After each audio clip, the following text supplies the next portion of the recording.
Hi guys, it's Luke here for SimBoxx. We're down at the final press conference ahead of Mauricio Lara versus Leigh Wood 2. Delighted to be joined by Frank Smith. Frank, first and foremost, how are you? All good, mate. Good to be here in Manchester. How are you? Yeah, very good, thank you. So let's get straight into it. The main event, Mauricio Lara, Leigh Wood 2. The old saying goes that rematches tend to go the same way. As British boxing fans and Matchroom, I'm sure you want it to be the other way around. We want Leigh Wood to be victorious, but firstly, Leigh Wood, you know, what set of balls on him to take the immediate rematch. He could have avoided this. It was a brutal knockout. Take it from there in your words. Yeah, look, you have to commend him because a lot of people wouldn't take this challenge. A lot of people would just take the easy route and say, you know, I'll go and rebuild and come back from there. Leigh Wood wants to become a two-time world champion, and respect to him for that. We all know what Mauricio Lara is capable of. He's shown it time and time again. You know, both in the UK, in Mexico, in the US. He's a very brilliant fighter, but also that power, and we saw it at the workout yesterday as well. I think Leigh Wood was winning that fight, you know, on the scorecards. He was ahead. It was that, whether it was a lapse in concentration or, you know, he knows what he has to do, but he has to do it for 12 rounds here. But one thing we know about Leigh Wood, he's got a real set of balls. He showed it in the Conlon fight. You know, a lot of people would have written him off early in that fight, but he kept going and you know, showed immense heart, and he'll do that again on Saturday night. So, you know, if it gets down to it, if it gets down to a dogfight as well, we know he can be in there for it. You know, Ben Davison came under fire for that first fight with the two of them, but you know, he made the right decision for his fighter that he believed in. You know, he said at the press conference, could he have pulled out the win in the last fight, Leigh? Yes, but did he feel like it was the right thing to do for his fighter? No. And he gets another opportunity here. So, you know, fair play to the both of them for going straight back into the challenge. Absolutely. I think one of the interesting aspects of this, Frank, is that in a rematch that was where the first fight was so conclusive, both guys are almost more confident. You know, Leigh Wood's been in there, he knows what he needs to put right. And Mauricio Lara, he's come from nowhere, obviously, with the fights with Warrington. He almost has like an aura about him. I was saying to a couple of the media guys there, you see him walk in and he's almost like a Golovkin or a Mike Tyson back in the day. He seems to carry himself with an aura around him, like a fear factor.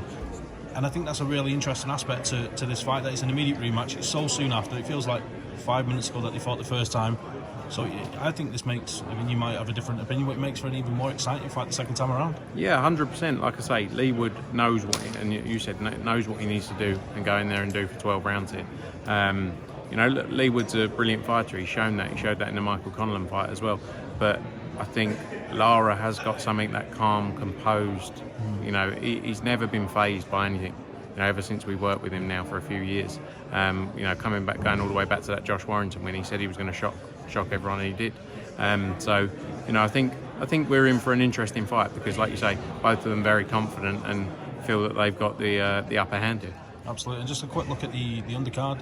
You got Terry Harper and the disappointment of not being on the Katie Taylor Chantelle Cameron undercard. She takes on Ivina Habazan.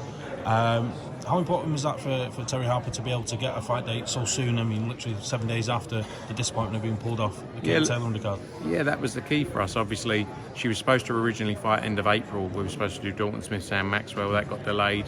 Then it got moved to May 20th. Then obviously on the day pulling out, and she's dealt with it tremendously well. You know, she's a true professional, and there's a lot of fighters in that position would be like, I don't think I can. Got to make weight again. Got to go through all of that process. But you know, she's dealt with it really well, and she's taken a proper fight as well. It has been. You know, a fighter who was training for the Jessica McCaskill fight at 147, but is a real test. And you know, again, a lot of fighters in that position would say, I don't really want to risk it like that. You know, it's obviously not. Look, it's not ideal, the situation she's been through, but for us, the key was making sure she fought. You know, she's been out the ring for a while, and we wanted to make sure she was active. So it's good we could get her on so quickly. Absolutely. Now, of course, she's not going to overlook Habazin, but all being well, she comes through, retains the title. Are we ever going to be anywhere close to getting the undisputed fight with Natasha Jonas? I hope so.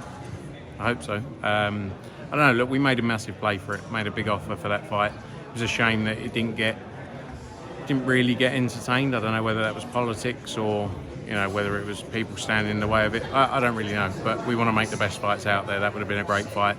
You know, it doesn't mean that it can't happen in the future. So let's see how things play out.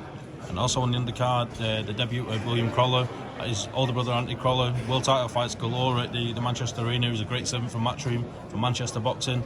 Special moment for William Crawler making his debut here. Yeah, I remember seeing Will when he was a kid, basically around Anthony, and it was like looking at him now. You think, bloody, I remember you when you were about 12 years old. You know, Oh, here he is. Tiger Woods. He played golfing in the other day. I don't know. He's- I carried that walking in, right? I'm going to go on. Sorry to interrupt. Speak to you. You know, one of those golfers who gets really frustrated, but they're actually useless. That's Bellew. You know, like I'm useless, but I know I'm useless. Bellew's useless, but he gets angry. Yeah, William Croller, great to have him on the card. But look, stacked card as well. You've got Jack Catterall, who's been out of the ring for too long. You know, he won against Josh Taylor, unfortunately didn't get the result. And unfortunate because where his career would have been, and it also then he had all the mess with the rescheduling of it all. So look, it's good to get him on board, and the key now is to get activity for Jack Catterall. You know, Darragh Foley, entertaining build-up. I think he's going to give him a good fight as well in there. Terry Harper, as we've mentioned, you've got Akeem Fiaz as well, who's a big ticket seller, and you know, looked great in his last fight, had a good finish in his last fight. Campbell Hatton again, he's been coming on. And obviously the whole thing with Campbell Hatton was we had to take it slow. You know, he didn't have the experience, and now we're getting to that point where soon he'll be ready to challenge for titles. You know, so a great card top to bottom. I think Aaron Bowen as well. You know, Aaron Bowen's a great young fighter, someone we're very excited, signed obviously after the Commonwealths. So, you know, it's a big opportunity there for him as well. And, you know, get through this fight, looking to do something in Birmingham in August as well with him. You know, Galauri Fire, Sol Dakers, so some exciting opportunity there.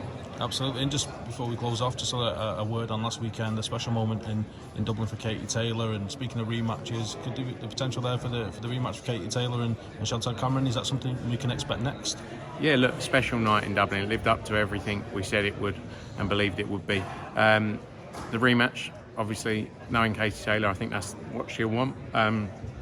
But so soon afterwards, talks going with our management team. And I respect to Chantelle Cameron, because she went in there, she did the business. There was a lot of pressure as well. You know, although it was Katie's homecoming, that was her biggest night, and it, you know, sometimes may have also felt like not overlooked, but because of the situation and the fact that it was Katie's first fight in Dublin, sometimes it could probably get frustrating. But she dealt with it all so well, and respect to her, respect to both girls, because it's not a fight either of them had to take, but you know, they wanted the best fights, and that's what we need to see more of in boxing. Absolutely. And finally, just to close off, for so long, like Anthony Joshua was waiting until November, December for the Deontay Wilder fight out in Saudi Arabia. Now the rumours are doing circles on social media, like everything does, that potentially August 12th and Dillian Whyte could be in the works. Would you shed any light on that? Yeah, look, we're working towards a date in the summer. Dillian Whyte's a great name, will be a great fight for him. He's obviously back out in training camp now with Derek James. Went out there earlier this week, I think it was. So, you know, that's the focus for us. So, news soon on that. Absolutely. Frank, thanks for your time today. You know, best of luck with the fight card and everything moving forward, and sure we'll catch up again soon. Thank you, mate.